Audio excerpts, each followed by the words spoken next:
नमस्कार। Life happiness Alka blog channel में स्वागत है।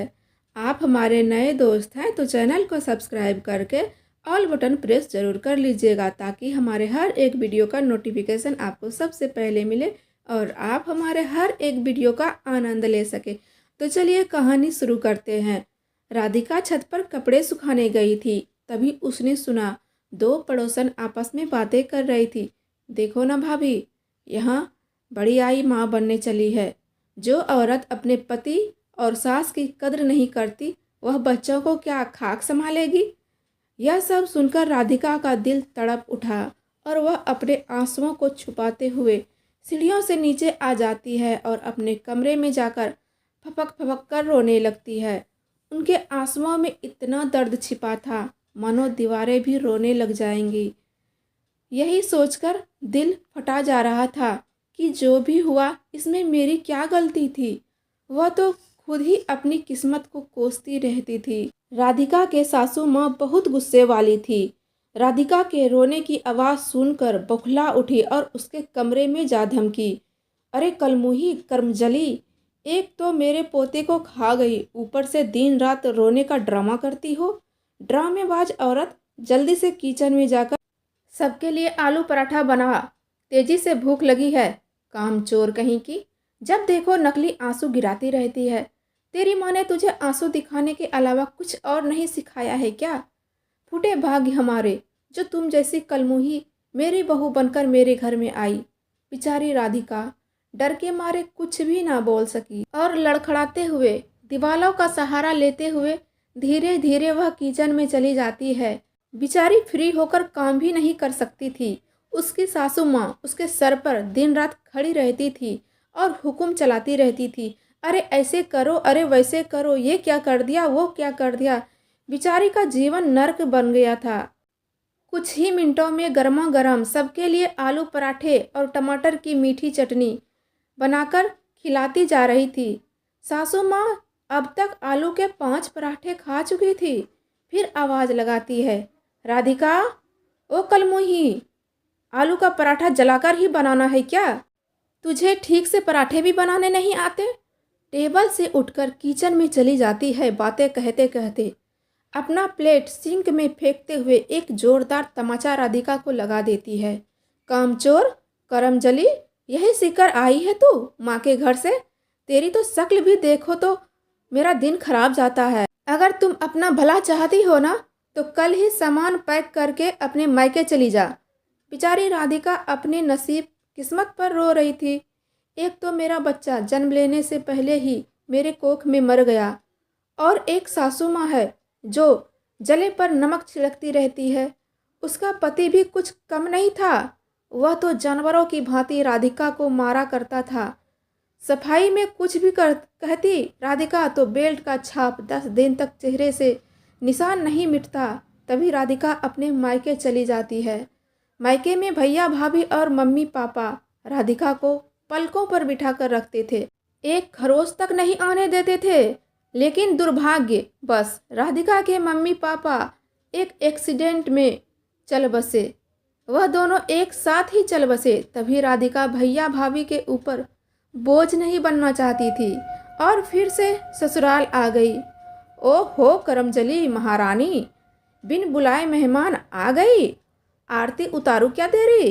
बेचारी राधिका सर झुकाए हुए अपने कमरे में चली गई और दिल खोल कर रोती है। इतनी बेइज्जती करने के बाद भी जब राधिका की सासू माँ का दिल नहीं भरा तो कमरे में जा धमकी, महारानी कलमुही, अब बैठे बैठे आराम क्या फरमा रही है? ले पकड़ झाड़ू और लग जा अपने काम पर। राधिका डरी सहमी चुपचाप झाड़ू लेकर कठपुतली की तरह काम पर लग जाती है। सासू माँ जहाँ झाड़ू देने कहती उस जगह पर जाकर झाड़ू लगाती। सुन कामचोर, तेरे माता पिता तो अब रहे नहीं इस दुनिया में। तू तो हमेशा के लिए मेरे गले की घंटी बनकर रह गई। रोज रोज के ताना बाना सुनकर राधिका अंदर से और भी कमज़ोर खोखली होती जा रही थी। आँखों से झरझर आंसू बहने लगते थे ऐसे ताने बाने सुनकर। एक दिन जब राधिका के भैया भाभी का फ़ोन आया, अपनी बहन की आवाज़ सुन भाई का दिल पिघल गया और बिन बताए उन्हें सारा सब कुछ समझ आ गया। उसकी बहन कितने दर्द में है।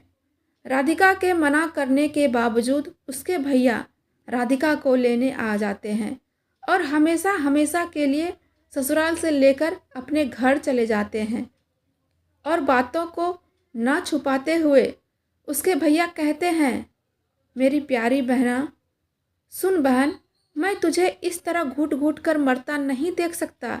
मैं और तुम्हारी भाभी एक बात कहना चाहता हूँ तुझसे, जो तुम्हारी ज़िंदगी बदल जाएगी। मेरे ऑफिस में एक लड़का काम करता है जिसका एक एक्सीडेंट में आँख डैमेज हो चुका है।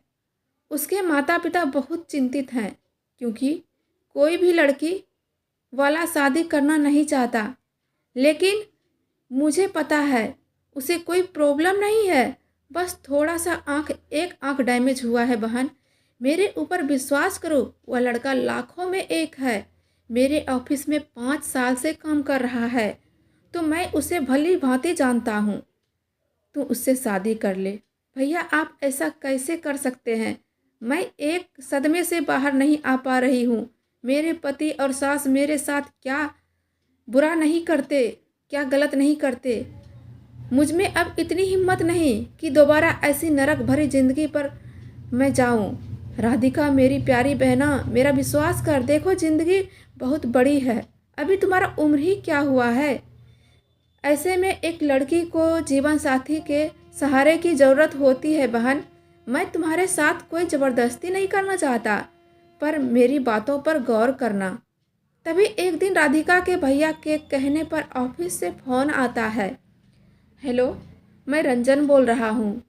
आप कैसी हैं? आपको कहीं बुरा तो नहीं लगा हमने आपको फ़ोन किया? उस दिन से बातों का सिलसिला शुरू हो जाता है और राधिका को रंजन से प्यार हो जाता है। 1 महीने के अंदर दोनों की शादी भी हो जाती है। शादी के दूसरे दिन ही जब राधिका किचन में खाना बनाने जाती है, इधर उसकी सास ससुर और पति खाना खाने बैठ जाते हैं। राधिका बड़े ही प्यार से खुश होकर सबके लिए आलू पराठे बनाने जा रही थी। उसे आज बहुत खुशी हो रही थी।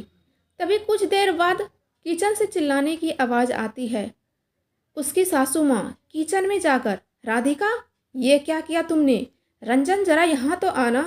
गुस्से में लाल पीली राधिका को डांट लगाने लगी। राधिका अंदर से डर के मारे कांप रही थी और उसे वह दिन याद आने लगा जब पहली शादी में उसकी सास ने उसके बनाए हुए पराठे सिंक में फेंक कर एक जोरदार तमाचा लगा दिया था। लेकिन यहाँ ऐसा कुछ भी नहीं हुआ दोस्तों। राधिका की सासू माँ, हे भगवान, ये क्या कर दिया? रंजन, जरा यहाँ तो आना। देखो, मैं अभी दिखाती हूँ राधिका ने क्या किया है यहाँ पर। तुम जितनी जल्दी हो सके यहाँ पर आ जाओ। राधिका, तुम्हारा ध्यान कहाँ रहता है? देखो, हाथ जल गया ना। आओ, मैं दवाई लगा देती हूँ। रंजन, जरा एक कुर्सी तो लाना। राधिका किचन में बैठकर हम सबसे बातें करेगी, यहाँ पर आराम भी कर लेगी और तुम पराठे सेक लेना। रंजन, मैं पराठे बेलती जाती हूँ। तभी राधिका इतने सालों बाद आज खुशी के आंसुओं से रो रही थी और सासू माँ के गले भी लग जाती है। सभी हंसी मजाक करते हुए जब पराठे बन जाते हैं, रंजन अपने हाथों से बड़े प्यार से राधिका को गर्मा गर्म आलू के पराठे और टमाटर की मीठी चटनी खिलाते हैं। राधिका शर्म से लाल हो जाती है। तो दोस्तों, ये थी आज की कहानी। आपको कैसी लगी कमेंट बॉक्स में ज़रूर बताइएगा। हर हर महादेव।